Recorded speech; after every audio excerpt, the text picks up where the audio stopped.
अध्यक्ष महाराज,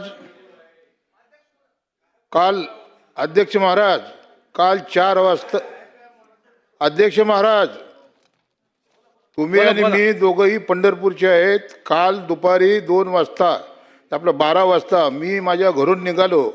त्यावेळेला सांगोला चौकामध्ये एक कंटेनर आडवा आला होता आणि त्याच्यामध्ये जवळजवळ 100-200 वाहनं थांबलेली होती. अध्यक्ष महाराज, आपल्या मतदारसंघातला मी त्या गावचा सुपुत्र आहे म्हणून आपण जरा आपलं लक्ष वेधतो. त्या ड्रायव्हरला पहिल्यांदा 2000 रुपयाचं मागितले. त्यांनी 2000 रुपये दिले. त्याला वाटलं 2000 रुपये दिल्यावर आपली गाडी सुटल. त्याच्यानंतरनं तो गाडी स्टार्ट करतोय तोपर्यंत त्याच्या मोबाईलवर चलन पडलं. किती? 2000 रुपयाचं. म्हणजे पहिले 2000 रुपये ट्रॅफिकवाल्याने घेतले, नंतरनं 2000 रुपयाचं चलन फाडलं. त्याच्यानंतर तो ड्रायव्हर तुमच्या मंगळवेढ्याचा तुमच्या गावचा आहे आणि मी आणि तुम्ही दोघंही पंढरपूरचे आहेत. हां, म्हातारी मेल्याचं दुःख नाही, पण काळ सोकावता कामा नाही, लक्षात ठेवा. आणि मग माझी गाडी, मी ट्रॅफिकमध्ये अडकलो. का अडकलो म्हणल्यानंतर ना, मी खाली उतरून ज्यावेळी चौकात गेलो त्यावेळी 2,500-3 हजार लोक त्या चौकामध्ये होते. आणि त्या ड्रायव्हरनी काय केलं, त्याच्या गाडीची चावी काढली आणि गाडीची चावी काढल्यानंतर ना त्याने एवढंच विचारलं की जोपर्यंत तुम्ही माझे 2000 रुपये परत देत नाही, तुम्ही चलन बी फाडलं आणि नंतर मला तुम्ही 2000 रुपये बी घेतलं. तर याचा जाब विचारला म्हणून 4-5 पोलिसांनी कुत्र्यासारखा बेदम मारला. किमान 3000 लोक बघत होती. आणि नंतर त्या ड्रायव्हरला घेऊन त्या गाडीमध्ये बसवून ते पोलीस स्टेशनला घेऊन चाललेले होते. तेवढ्यात मी पायी चालत आलो, कारण माझी गाडी ट्रॅफिकमध्ये अडकली होती. मी त्या PSIला जाब विचारला, ह्यांनी काय गुन्हा केलाय? पब्लिक पूर्ण पेटलेली होती.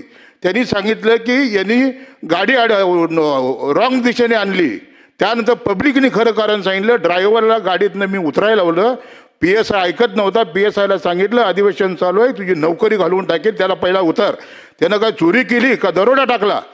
मग नंतरनं तुम्ही 2000 रुपयाचं चलन फाडता, 2000 रुपये त्याच्याकडनं घेता आणि त्यालाच पुन्हा कुत्र्यासारखं मारता, त्यालाच गाडीत घेऊन तुम्ही जाता.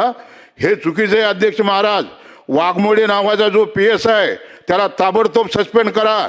ज्या बी 5-6 पोलिसांनी त्याला कुत्र्यासारखं मारले, त्याचा शर्ट, अध्यक्ष महाराज, त्याचा शर्ट काढून बघितला ना तर त्याचे वळ सगळे उमटलेले होते. त्यामुळे अध्यक्ष महाराज, आज वर्तमानपत्रामध्ये, अध्यक्ष महाराज, आज सर्व वर्तमानपत्रात बातमी आलेली आहे. आमदार ज्या वेळेला त्या जागेला हजर होता, 3000 लोक तिथं होती, त्यावेळेला वाघमाडे नावाचा PSI सांगतो की अशा कुठल्याही पद्धतीची लाच घेतली नाही. मग तो ड्रायव्हर खोटं बोलतोय? 3000 लोक खोटं बोलतात का? आणि हा आमदार राजू खरे खोटं बोलतोय का? त्याच्यामुळे तुम्हाला सांगतो, त्या वाघमोडे PSI वर आणि ज्यांनी त्या ड्रायव्हरला मारला ते 4 ते 5 पोलिसांना ताबडतोब सस्पेंड करण्याचे निर्देश आपण माननीय कॅबिनेट मंत्री इथे त्यांना द्या अशी विनंती करतो आणि आपले 2 शब्द संपवतो. खरे साहेब, याच्या हा प्रश्न अगोदर झाला होता. अगोदरच शासनास निर्देश दिलेले आहेत. एक तर माझ्याच मतदारसंघातला असल्यामुळं मला त्याची पूर्ण माहिती आहे. एक तर वाहनं शहरामध्ये येता कामा नये आणि जर वाहनं त्या ठिकाणी शहरामध्ये अवजड वाहनं यायलाच नको आहेत, बायपासनं ती वाहनं जायला पाहिजेत. परंतु ती वाहनं आज शहरात आली कशी आणि त्या ठिकाणी कशा पद्धतीनं आलेली आहेत, तर आपल्या या सगळ्या गोष्टी त्या ठिकाणी शासनानं सखोल चौकशी करून सक्त कारवाई करावी. होय अध्यक्ष महाराज.